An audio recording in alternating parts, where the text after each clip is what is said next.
Okay, so I'm gonna be talking to y'all really quickly because today I stayed home. I should have went out. I should have, made sure that I was doing my calling.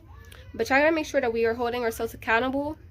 And because, there's a whole lot of things. I don't want to get into all that. But pretty much, like, we gotta make sure that we're living our calling for God, because like we're gonna get rewarded according to what we do in this life. And God, whenever we stand before Jesus, that's it's wraps. You know what I mean? So it's just like we gotta make sure that we love him, that we're spending time with him, because the devil's gonna try and steal all that time away from you. He's gonna be trying to delay you so that you cannot get closer to God, because he knows that whenever you get to closer to God and you're living in his will, it's salvation to other people so that they're freed.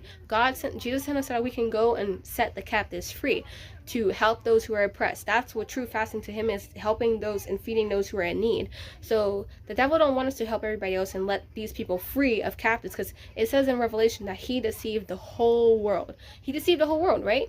So the devil, he don't want anybody to get free. He don't want people to know the truth. He don't want people to go to heaven. He don't want people to come to Jesus, because through Jesus it brings liberation, freedom to people, right?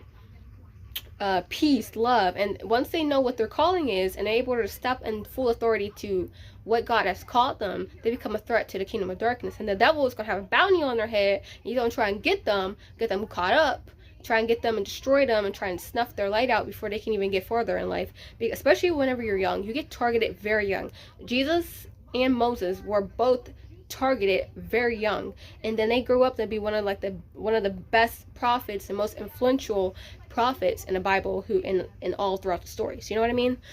Jesus most of all, because he ended up being a Messiah and a savior of the whole world.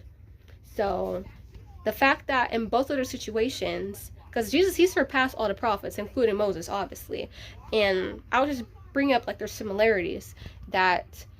I mean, they both pretty much fasted for 40 days or 40 nights. And then also on top of that, they almost died in their childhood, which is crazy. Because Pharaoh, they were going to kill all the Hebrew boys, but Moses was hidden. And then the same thing with Jesus, that they were going to kill, because, the three wise men was like, oh, the Messiah is going to be born, the king, he's going to, save people, right? And then Herod ended up sending people to go kill all the people, all the Hebrew boys who were 2 years and under, but Jesus, he escaped. So like demons, like the devil is going to try and get you at a very, very young age, especially like if he like sees something within you that's just like, yeah, keep an eye out on this one, okay? Especially like hacking along up there. But yeah, so it's just like, what did Jesus actually give us authority to do? So Jesus gave us